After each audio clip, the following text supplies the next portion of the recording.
ごきげんよう、上川薫です。今回取り上げる話題は、ウクライナ関連ニュース。ロシア側で犯罪を犯した者には、一つ特典が与えられようとしています。それは、刑務所に入れられて何年も過ごす代わりに、戦場で生き残ることができたら、刑を免除する、そうしたチャレンジ権をみんなに与えようと、政府が法律を作ろうとしています。今回はそうしたロシアのちょっとした異常性について取り上げていこうと思います。この話を理解するために、ロシアではこれまでもすでに囚人兵が戦場に投入されてきました。傭兵部隊ワグネルの頭目プリゴジン氏が一体何を法的根拠としているか全くわからないんだけれども、ワグネルと契約し、戦場に突っ込まれて半年程度生き残ることができたら、契約満了時には無罪放免、刑務所に戻らず帰国することを許すといったことを行いました。これをインターネット上ではワグネルチャレンジと呼んでいます。今回取り上げる話題というのは、募集する主催者がワグネルからロシア政府へと変わろうとしているというニュースです。それではどのような話なのか記事を見てみましょう。ロシア犯罪者も正規軍に動員へ、法案成立の見通し。ウクライナ侵略を続けるロシアの下院は20日、刑事訴追される国民や受刑中の囚人が軍に動員されたり、軍と契約を結んだりした場合、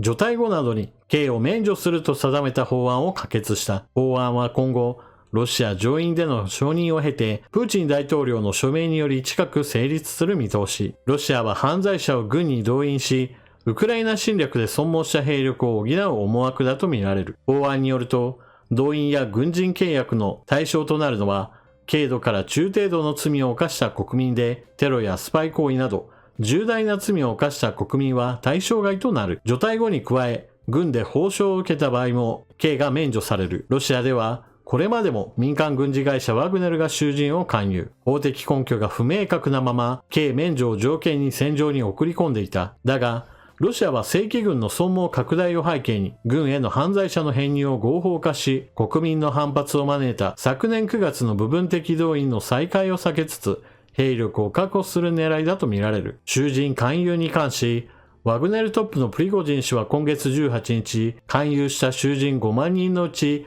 戦死を免れた3万人超がロシア国内に戻ったと交流サイトで表明した。帰還後の囚人をめぐっては、これまでも殺人などを犯した例が伝えられ、ロシア国内では治安の悪化が懸念されているが、プリゴジン氏は、再犯率は通常の釈放後より圧倒的に低いと主張した。ロシアにも一応は法はあります。しかし、ワグネルが行ったのは法的根拠がない状態で、刑務所で囚人兵たちを募り、彼らに兵士として戦えば、刑を免除すると口約束を行いました。法律の根拠がなかったとしても、その口約束を実施することができたのが、ロシアという国の異常性です。政権の上の方が OK さえしてくれれば、法律は合ってないようなものなわけです。そして、今回ワグネルから政府へと募集の主体が変わったことによって、ワグネルチャレンジとは大きく異なる部分が出てきました。それが、契約期間という概念です。従軍している期間によっては生き残ることができた。よかった。これで国に帰れるというのが一応はワグネルチャレンジでした。ところが今回ロシアが法律として制定するのは、軍を除隊後、つまり戦場に送り込まれた後、一体どれだけの期間生き残った末に刑が免除されるかは全くわからないような状態です。ロシア政府としては、戦争はもうすぐ終わる。戦争はロシアが勝つことによってあっという間に終わるんだから、まあ気にせず軍隊に入れと勧誘するかもしれません。もしくは、軍と契約して戦場になんて送り込むなんてとんでもない。君たちには軽い任務として国境警備についてもらえればいいみたいな、とにかく契約を迫ることを前提とした手口を使うかもしれません。結局のところ、囚人たちを兵士として使おうとする狙いは、なんといっても前線で戦う兵士たちがバタバタと倒れて亡くなっている現実があるからこその取り組みです。本来であれば多くの兵士たちが亡くなっているのであれば、特別軍事作戦ではなく戦争と定義し直した上で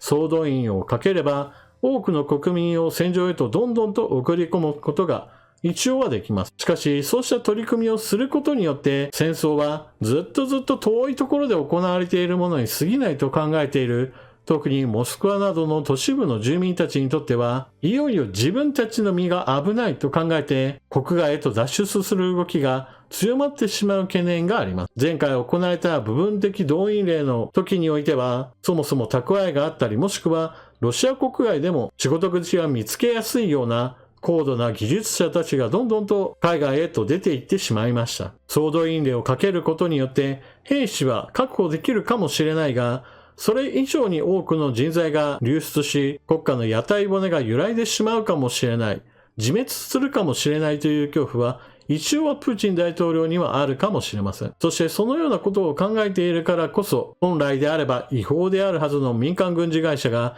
ロシア国内には次々と設立され、お金で釣る形で傭兵の数は急増し、それらの部隊が戦場へとどんどんと送り込まれているわけです。一般国民にしてみても、傭兵たちがどんなに増えたとしても、それらの人たちは自ら志願してお金がもらいたいから傭兵になったんでしょうと思っていますから、それらの人たちが亡くなったとしても誰一人関心を持ちません。そして今回の話、囚人たちをどんどんと軍へと投入していくことについても、やはり一般国民にしてみれば、どうせ犯罪者なんだからといった形で、これらの人たちの存在について軽んじているところはあるでしょう。少なくともワグネルチャレンジによって数万人の囚人が戦場で死んでいることなど、ロシア国内では批判が出ているなんていう話は全く聞きません。多くの人たちが、どうせ彼らは重大犯罪を犯した人たちで、放っておいても刑務所で亡くなるような人たちばっかりだったでしょみたいな形で、これらの人たちが戦場で使い捨てにされたことすらあまり気にはしていないわけです。ですから、今回のような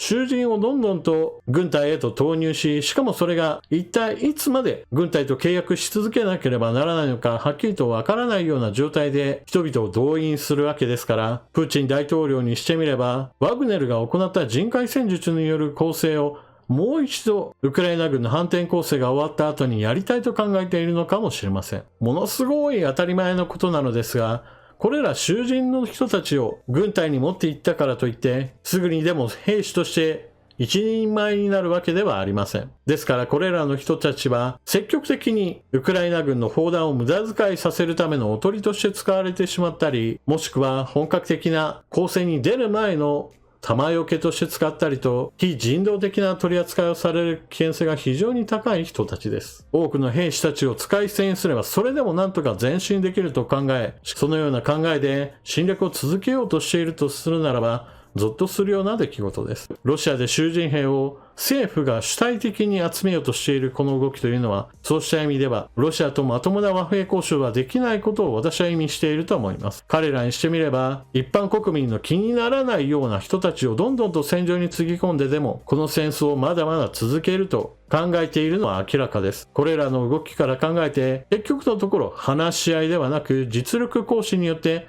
ロシア軍を退けるしか、この侵略を終わらせる手段は今のところ見当たらないのが現実です。というわけで今回の動画はここまで。以前は傭兵部隊ワグネルの行っていた囚人たちの兵士としての動員、これを今度は法律を作ってロシア政府自体が大々的に行おうとしています。これらの人々は一般国民から見ても命が軽んじられている人たちですから、ワグネルが行ったのと同様に、ロシア正規軍としても人海戦術を用いてさらなる侵略の継続をロシア政府が考えているのは明らかでしょう。このような野蛮な攻撃をなんとかウクライナは退けてほしいものです。というわけで今回の動画はここまで。最後までご視聴いただきありがとうございました。チャンネル登録していない方はぜひともチャンネル登録していってください。そして動画を見終わったら評価ボタンのクリックとあなたの感想コメントよろしくお願いします。それでは次の動画でまたお目にかかりましょう。またね。